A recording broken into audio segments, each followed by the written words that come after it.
Week 7 of the fantasy football season. Here's a few tight ends I looked at off the wire this week. The first guy, Dalton Schultz, the Houston Texans. Schultz, the last 3 weeks, he's really turned it around. And a guy I've been saying the last few weeks is well to go out there and get this is obviously going to be the last chance for fantasy owners to go out there and get Schultz. He's only available right now in 49% of fantasy leagues. So like I said, the last 3 weeks, he's getting it going. Week 4 versus Pittsburgh, 3 catches, 42 yards, a touchdown. Week 5 at Atlanta, 7 catches, 65 yards, and a touch. And Week 6 versus New Orleans, 4 catches, 61 yards, and a touch. I know Week 7 is a bye week, obviously, here for this Houston Texan team. But Dalton Schultz going out there, once again, one of the better tight ends in fantasy football. After the first 3 weeks of the season, it looked like he was only a product of the Dallas Cowboys system. But like I said, Dalton Schultz, he's going out there making plays.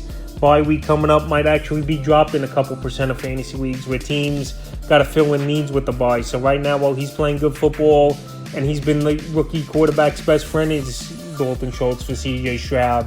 He's definitely a tight end to pick up off the wire this week, even with the bye week. Next tight end is Jonnu Smith of the Atlanta Falcons. So this Falcon team, they're running 2 tight end sets, and it's working well in terms of fantasy football and production here for Desmond Ridder and this Falcon offense. So right now, 3 weeks in a row for Smith with double-digit fantasy points. Week 4 at Jacksonville, 6 catches, 95 yards. Week 5 versus Houston, a good game, 6 catches, 67 yards, a fumble loss. And Week 6 versus Washington, 4 catches, 36 yards, and a touchdown. So Week 7 here, a division matchup at the Tampa Bay Buccaneers. And I think Jonnu Smith, he's getting targets, he's making plays. And we know Desmond Ridder can't really stretch the field, so these 2 tight end sets and underneath routes obviously make more sense for a quarterback like Desmond Ridder.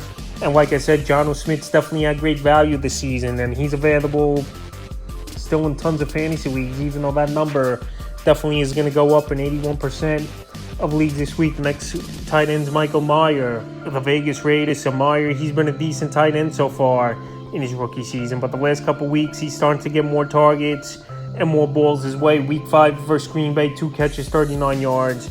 And then Week 6, he was on a tear early in that one. 5 catches, 75 yards on 6 targets. So Week 7, a great matchup with the Bears. A defense that can't stop anyone. Gives up the 8th most fantasy points to tight ends on the season. I know Mayer and Jimmy Garoppolo had a good rapport, but obviously Jimmy Garoppolo, he left that game and he went away in an ambulance as well, going to the hospital. So right now, Garoppolo most likely out. Brian Hoyer or Aiden O'Donnell going to be most likely starting the quarterback if Garoppolo's out Week 7 at Chicago. And we'll see if Mayer can keep things going after, like I said, he got it going early in that game. So right now, available in tons of leagues in 95%. He's a tight end I would add this week. The next tight end is Tyler Conklin of the New York Jets. I know I mentioned Conklin a lot on this list, but still a tight end producing and out there in 92% of fantasy leagues. So right here, Tyler Conklin, the last 2 out of 3 games, he had 9 or more fantasy points in PPR leagues. Week 4 versus Kansas City, 4 catches, 58 yards. Week 5 at Denver, 4 catches, 67 yards. And Week 6 versus Philly, 3 catches, 24 yards. So I know this New York Jet team's going into a bye week, but tight end, not many great options. And if you want to stash a guy like Conklin, even though, like I said, he'll probably be there after this week in even more percentage of fantasy leagues, he's a tight end I would go out there and get, because like I said, Zach Wilson's definitely been targeting him this season. The last few games for Conklin, it's been 15 targets the last 3 weeks, which is a solid number.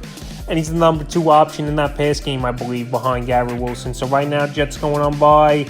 Then have a good matchup at the Giants in Week 8. So Conklin, a tight end to keep in mind. And add this week in the 5th and final tight end I looked at off the wire this week is Luke Musgrave of the Green Bay Packers. So Musgrave in this Packer team coming off a bye week. And now Musgrave, if you want to use him, you'll have him the remainder of the season. So Musgrave, he's had some decent games so far. The first 5 in his rookie season. 3 games with 8 or more fantasy points in PPR leagues. So Week 7, a good game to come back in at the Denver Broncos that can't stop anyone on defense. Give up the 6th most fantasy points to tight ends on the season. And I know it's Travis Kelce, but he did have 100 yards receiving in the first half in their last game. So right now, Musgrave so far, pretty impressive rookie in my opinion. Him and Jordan Love have a good rapport and a very young offense over there in Green Bay where a lot of guys are getting opportunities. So right now, Musgrave available in 82% of fantasy leagues. That's a few tight ends I looked at off the wire in Week 7 of the fantasy football season.